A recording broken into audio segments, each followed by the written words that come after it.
Welcome to Vision 48 News. I'm Julie Martin. I'm Kimbrell Lee. And I'm Caitlin Miller. If you've noticed, your Mass Comm friends look a bit tired. It's probably because they just got back from NRB. Our Mass Comm department took a road trip last week to National Religious Broadcasters Convention. They stayed up all night for a chance for victory. Our Emily Gissendaner has the story. 24 hours, 4 team members, and a killer amount of drive. That's what it takes to survive an INRB Digital Media Challenge. North Greenville University sent a mixture of rookies and veterans alike. It's nerve-wracking and exciting at the same time. It's fun because my teammates are awesome. I really enjoy hanging out with them. And apart from hanging out with them, we're all super focused and enjoying the journey of the short film, which in itself is part of NRB and part of the INRB challenge. In past years, teams had 36 hours to complete their challenges, but this year they'll do it in just 24. Well, it's not much of a difference for me because I wasn't here during the 36 challenge, but I do feel like 24 hours is going to be much more of a challenge, which I'm really looking forward to. The difference between this year and last year is that we had a week this year to prepare a script and to work all those really tough things out. And to me, the hardest part is getting the idea set. Pre-production. I mean, that's what we say in film. The challenges form an environment where students gain real-world experience and feedback from top media leaders. This is the real world, pretty much. This is what it's going to be like. It's very high-paced in media. It's very, I need it right now. We're competing against ourselves because we're trying to make the best short films. Essentially, what this does is it points out your weakest parts and your biggest flaws. INRB is just so encouraging and so exciting because we'll get to learn, we'll get to grow and connect, just like I said, overall, which is what NRB is about. It's about connecting people and sharing and proclaiming. The 24-hour rush has begun, so this may look like a normal hotel room, but tonight it's a full-fledged production studio. Reporting for Vision 48 News, I'm Emily Gissendaner. If you've got the Life or Palmetto Fellow Scholarship, listen up. Starting this year, you can use a semester of your scholarship for summer school. To qualify, you have to take classes at North Greenville University, enroll for at least 12 hours in the summer, and qualify for the scholarship by the end of spring. If you want to know more, you can contact the Financial Aid Office. Student Services just added a new team member to their crew. Vision 48's Julie Martin has the exclusive interview. Hi, I'm Julie Martin. I'm here with Miss Whitney Sims, North Greenville's new Student Activities Coordinator. So tell me a little bit about yourself and this new position as the coordinator here at North Greenville. Sure. Yeah, so I'm Whitney Sims, and as the Student Activities Coordinator, I'm going to be working for Student Services here at North Greenville.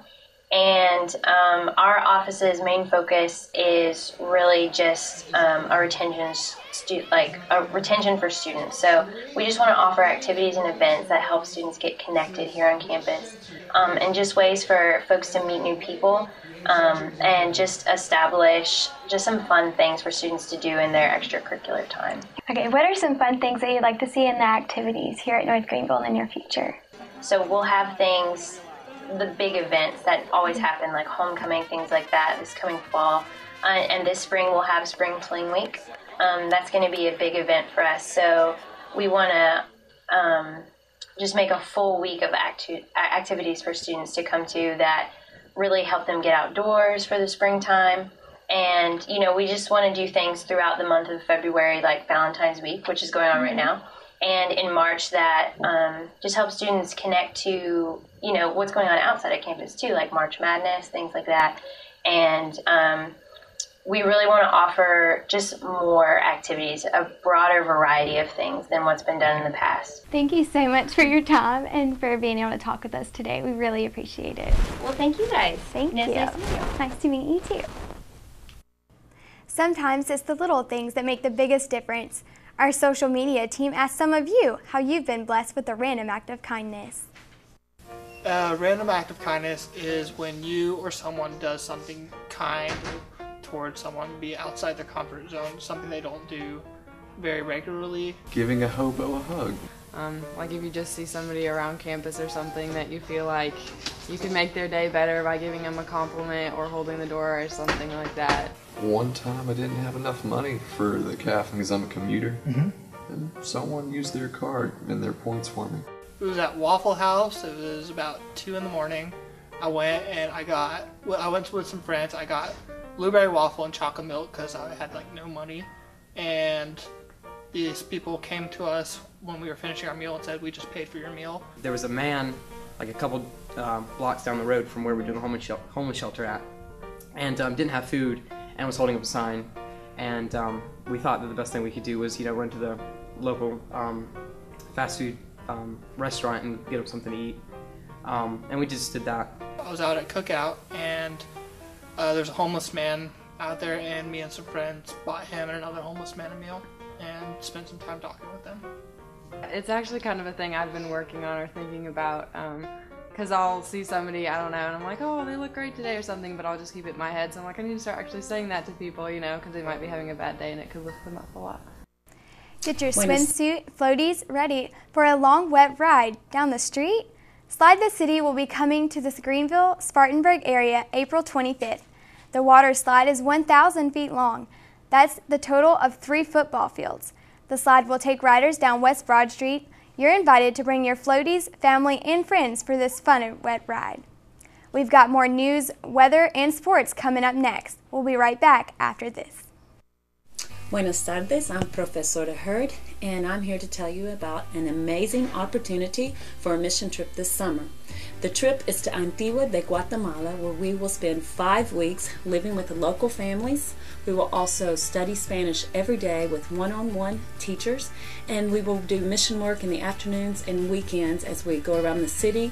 We will work in the hospital, we will work with special needs children, adults, and during the time we're there, we will take some excursions. We will ride horses up an active volcano, where we will roast marshmallows over a lava pit. We will visit many ruins from when the Spanish first colonized. So if you're interested in a mission trip that lasts 5 weeks, where you also study Spanish and possibly get academic credit, then write me and find out more about this trip.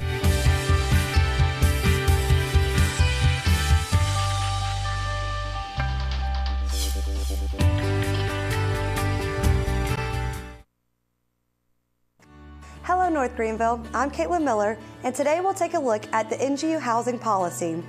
Beginning with the fall 2015 semester, all new, readmitted, or continuing students are required to live on campus for a minimum of 8 consecutive semesters. If you wish to live off campus, there are a few requirements.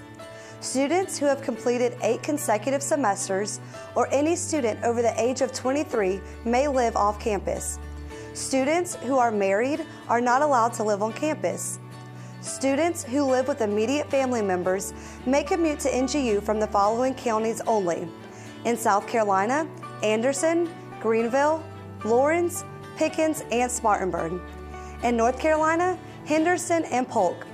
Since the Office of Student Services is responsible for the approval of any exceptions, the student seeking exemption must place his or her appeal in writing. All incoming transfer students are initially exempt from the housing requirement.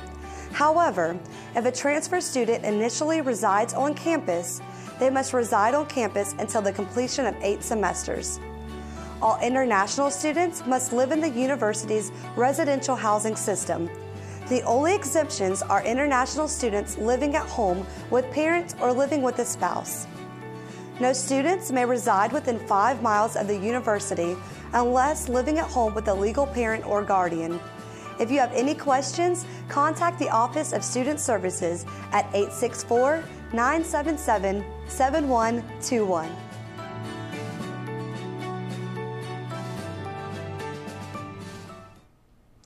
As of Monday, the Iraq Army has begun a major effort to take control of Saddam Hussein's hometown from ISIS. A force of 27,000 attacked the city of Tikrit, supported by the Iranian Revolutionary Guard Corps and U.S. and French aid. We'll keep you updated on that situation right here on Vision 48. On a somewhat lighter note, Taco Bell just released a top-secret new dessert, Captain Crunch Delights. They're made with Captain Crunch cereal, filled with warm, gooey, milky icing, and deep-fried to perfection. It's like deep-fried cereal to go, but even better. The Captain Crunch Delights go on sale, 2 for $1 in California, but I'm sure they'll be headed to Tigerville very soon. The weather in Tigerville is always unpredictable. Our Emma Beck is in the weather studio ready to deliver this week's weather forecast. And after that, we'll toss it to Caitlin Miller with your sports update. Thanks, guys, and now for this week's weather. On Monday, we have some partly cloudy skies with a high of 63. And moving into the middle of the week, we have some rainy conditions. But on Wednesday, we have a high of 72, which is a great break from all this cold weather we've been having.